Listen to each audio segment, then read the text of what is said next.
Okay, so now that we know these are all hidden quadratics, what you're going to see is what I call a substitution technique.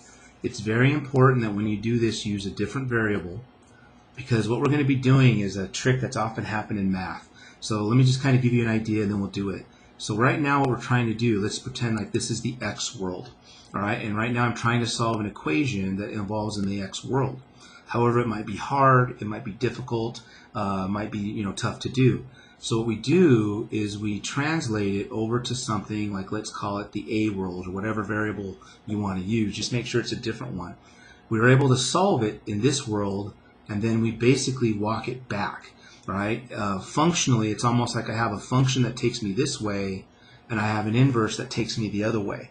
So that's the idea we're going to use. In calculus, we use this to do integrals called U substitution. In trigonometry, we use what's called trig substitution. Very, very famous trick that you're about to see with regard to hidden quadratics. So that's kind of the game plan. So here it is in work. So when we look at the first one, again, the idea was to look at the variable part in the middle. We'll call that something. How about we let a equal, right, the square root of x. And then this means that if I square both sides, a squared is equal to x. So I'm going to replace the square root of x with a, which allows me to replace x with a squared.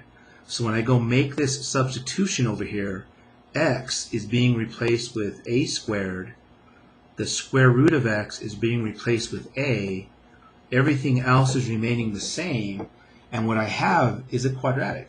So notice in the x world, it's a radical equation, but in the a world, it's a quadratic equation, and we can now solve it using quadratic tricks, which might be a little simpler than solving it with radicals, where we have to isolate it and do a bunch of stuff. The function, right, is right there, right? So that's what allows me to go from a to x, and then we're going to basically reverse it by squaring things and reversing ourselves. So we can kind of almost see what took us there and what's going to bring us back in just a moment. So our next move now is to basically solve this quadratic. I hope, just to simplify our lives, everything should factor. So let's check that factorization, right? First times first is first, last times last is last. Oops, I think this needs to be a positive 2, right? Last times last is -8, -4, positive 2, yeah, so there we go. So a minus 4 is 0, or a plus 2 is 0, giving us, if I add 4, I get 4. If I subtract 2, I get -2. So at this stage of the game, what I do have is I've solved the equation, but I have solved it in the a world, right? This equation is true if a is 4 and a is -2. What I need to do is walk it back to the x world. Well, we go back to what we said right here, right? A is the square root of x. So this basically means that the square root of x is equal to 4. And this basically means that the square root of x is equal to -2. And to walk it back, I square both sides, and one of my solutions is 16. Here, if I square both sides, one of my solutions is 4.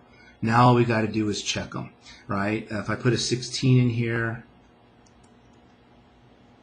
right, we get 16 minus 2 times 8 minus 8 is 0, right? And that actually is not true, right? Because that's already a 16 minus 8. So that one is extraneous. If I check a 4, right, we get 4 minus 2 square root of 4 minus 8. That's 4 minus 4 minus 8, right, equals 0. And that actually doesn't seem like it works either. All right, so that doesn't work. Let me check 16 real quick. Oh, I know, I messed up. That's a 4, gives us an 8. Yeah, so that, I'm sorry, I knew one of these is extraneous, and I totally messed that up. 16 should work, all right? This guy doesn't work, all right, because I just forgot square root of 16 is equal to 4. 2 times 4 is 8. So 16 minus 8 minus 8 is 0. So I apologize. So x equals 16 is our solution. The idea again is we're going to use the idea, what helped us identify it as a hidden quadratic, call that another variable, square it, make the replacement, solve the quadratic, walk our story back. And that's basically how we walk between the x and the a world and solve these equations. So same thing over here. it is the same substitution. So that means a squared is equal to x. So we have 3a squared plus 2a minus 1 equals 0. So as far as a is concerned, I have a quadratic. How do we solve that? Well, one of our ways to solve it is to factor. And again, I tried very hard to make sure everything, so 3a squared, 3a minus a, yep, so there we go. So 3a minus 1 is 0, or a plus 1 is 0.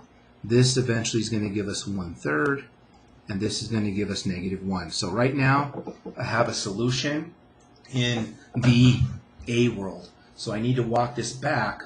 What's the solution in the x world? We'll go back to what we said here. If a is equal to 1/3, that means the square root of x is 1/3, or the square root of x is equal to -1. So I'm just replacing that a with what I said it was at the beginning. So we're just basically using this twice. Once to substitute and get the quadratic, and then again, once I solve for a, walk it back. Squaring both sides everywhere here, right, we get x equals 1/9, and right here we end up with x equals to 1. To save myself a little bit of time, if you do check this, that one ended up being extraneous. The solution actually does in fact turn out to be 1/9. All right, so I'll let you guys double check that and double check the other one. All right, but there's the idea in terms of solving these guys. Here again, there's the middle term, right? It's x squared. So we're going to let a equal x squared. Of course, if I square that, right, x squared squared will result in x to the 4th. Okay, so this is now going to replace with a squared. This is replaced with a minus 12 equals 0. So x to the 4th is a squared, x squared is a. Make my substitution, I have a quadratic. Solve it using quadratic ideas, and I believe there's your factorization. Okay, so yeah, I think I got that right. Actually, no. How about we do 4 and 3? I think that's the right idea. Yep. And so a minus 4 is 0, or a plus 3 is 0. So adding 4, we get 4. Subtracting 3, we get -3. So there's the solution in the a world, but I got to walk it back. All right, and so basically this right here means the x squared is 4, and this right here means that x squared is -3. So to solve, I'll take a square root plus or minus, square root plus or minus. So here we end up with a plus or minus 2 as potential answers, and right here we technically have the square root of 3i. All right, but usually those are the biggies we want. These aren't really extraneous, but they're complex. But there would be our two roots that we're after here, since we're trying to solve things in reality right now. We'll worry about complex solutions a little bit later. But there's the trick. So the idea again is we're solving something in the x world. I make a substitution to get me to the a world, which turns out to be a quadratic. Solve it using quadratic things. Walk your story back. So let me do this one more time, and then we'll do the last 4 in the video. So here, the middle term is x to the 3rd. So my a is x to the 3rd. If I square both sides, right, we get that a squared equals x to the 6th. So x to the 6th is now a squared. X to the 3rd is a. As a matter of fact, we probably should have subtracted 12 from both sides, and we get that. All right, so there's our quadratic. Again, I tried very hard to make sure that everything factors, so let's find the right factorization for this. I believe this will do the trick, right? So 3a, -8a, yeah, so there we go.